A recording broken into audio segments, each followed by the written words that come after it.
Hi అండి, అందరికీ నమస్తే.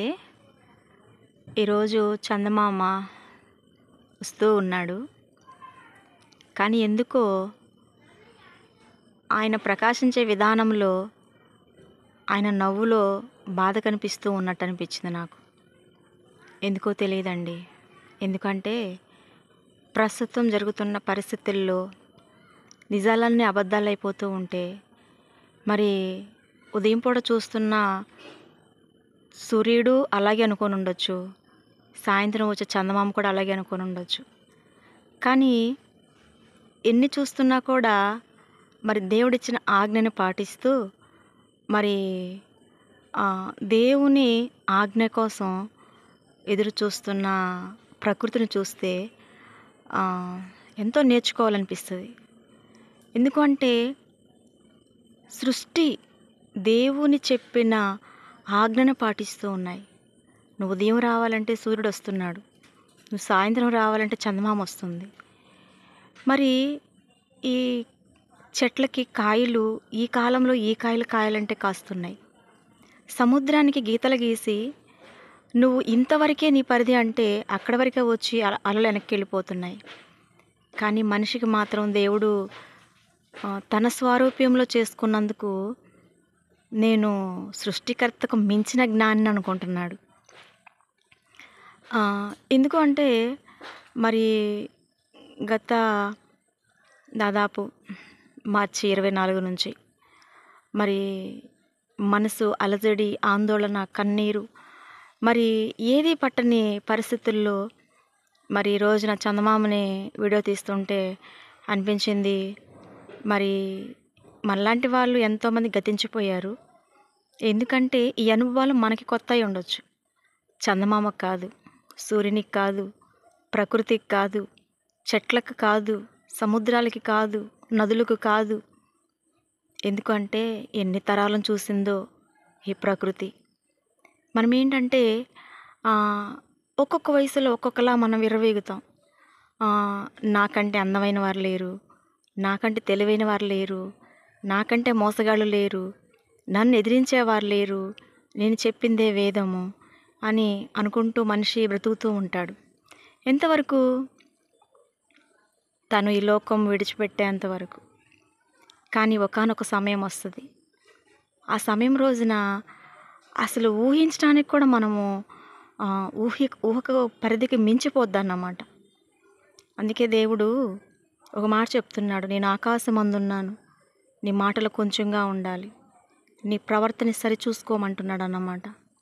సో కాబట్టి మరి ఎంతమంది మంచి వ్యక్తులని మనిషిని మనిషి అది అంటే ఏ విధంగా మరి హింసించారో, ఏ విధంగా అవమానించారో, ఏ విధంగా వారి పట్ల కక్షపూరితమైన చర్యలు చేశారో తెలియదు. కానీ మరి చందమామ మాత్రము మౌనంగానే వస్తుంది, మౌనంగానే వెళుతుంది.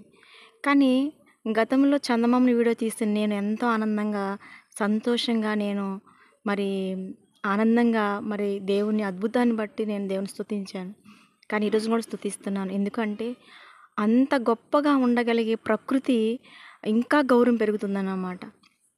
ఎందుకంటే దేవుని మాటకు లోబడుతున్నాయి. ఒక్క మనిషి మాత్రమే మరి తన అంటే తన స్థితి, నాకు ఇది రాదు, నేనే గొప్ప అన్న స్థితిలోకి మనిషి ఎంత అజ్ఞానంలోకి వెళ్ళిపోతున్నాడు అనేది ఆలోచన చేస్తూ కనిపిస్తుంది అన్నమాట. సో కాబట్టి మన హృదయాలు కరవలు పడతా ఉన్నప్పటికీ కూడా మరి చందమామ అలాంటివి ఎన్ని చూసిందో. సో కాబట్టి మనం ఏంటంటే ఎప్పుడు ఒకేలాగా ఒక్క మనిషి ఉంటాడా అంటే ఉండలేరు. ఎందుకంటే కొన్ని కొన్ని పరిస్థితులను బట్టి ఇప్పుడు చందమామ చూడండి మబ్బుల్లోకి వెళ్ళిపోయాడు. అలాగే మనిషి కూడా ఏంటంటే కష్టాల్లోకి, ఇరుకుల్లోకి, ఇబ్బందుల్లోకి, నిందల్లోకి, చివరికి అబద్ధాన్ని కూడా నిజం చేసే పరిస్థితులు వచ్చేస్తాయి.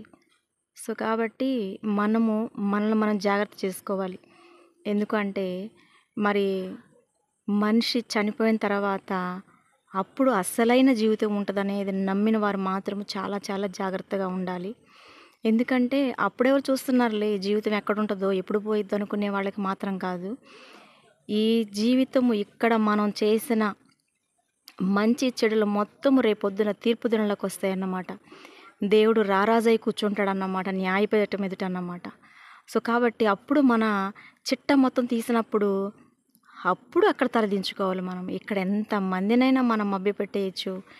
ధనంతో, మరి డబ్బుతోటి, మరి అందరినీ మరి మోసం చేసేయచ్చు. కానీ రాజుకు రాజు, మరి మరి ప్రభువులకు ప్రభువు న్యాయపీఠం ఎదుట కూర్చున్నప్పుడు అప్పుడు మనము నోరు తెరవాలంటే, ఎందుకంటే ఇక్కడ ఇంకా దేవుడు అవకాశం ఇస్తూ ఉన్నాడు అన్నమాట. మనకు అవకాశం ఇస్తూ ఉన్నాడు ఈ ప్రాణం ఇచ్చేంత వరకు, ప్రాణం ఉన్నంత వరకు. ఎందుకంటే మరి దేవుడు మంచివారి మీదనో చెడ్డవారి మీదనో కూడా తన మరి కృపను కలగచేస్తున్నాడు. ఎందుకంటే మరి మంచివారిని చెడ్డవారిని కూడా సృజించిన దేవుడే. మొదటిగా అందరినీ మంచిగానే చేశాడు. మనిషి పుట్టిన తర్వాతనే చెడ్డ హృదయం కలుగుతుంది. సో కాబట్టి ఈ చందమామ మబ్బుల్లోకి వెళ్ళినట్టు కూడా మంచివారు ఒక్కోసారి కనుమరుగై అయిపోవచ్చు. మరి ఈ లోకంలో ఉండకపోవచ్చు, మరి మోసానికి గురి ఉండొచ్చు.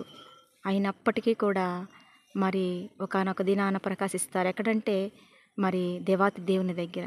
సో కాబట్టి ఏంటంటే చాలామంది కూడా నేర్చుకోవాల్సింది, తెలుసుకోవాల్సింది ఏంటంటే, మరి ఎవరు నన్ను చూడట్లేదు అనుకుంటే మన ప్రతి క్రియ, మన ప్రతి ఆలోచన ఒక్కరు మాత్రం మానిటరింగ్ చేస్తూ ఉంటారు. మనిషిగా పుట్టిన మనకే ఇంత టెక్నాలజీ, మరి ఇంత సెల్ ఫోన్లు, మరి కెమెరాలు, మరి అంతరిక్షంలోకి వెళ్ళి అంత పరిశోధన చేసి అంత జ్ఞానము మరి మనకున్నప్పుడు మనల్ని సృష్టించిన సృష్టికర్తకి ఎంత టెక్నాలజీ ఉంటుందండి. సో కాబట్టి చాలా చాలా జాగ్రత్తగా ఉండాలి. ఈ లోకంలో పుట్టినందుకు, మనిషిగా పుట్టినందుకు నీకు ఒక ప్రత్యేకత ఉంది.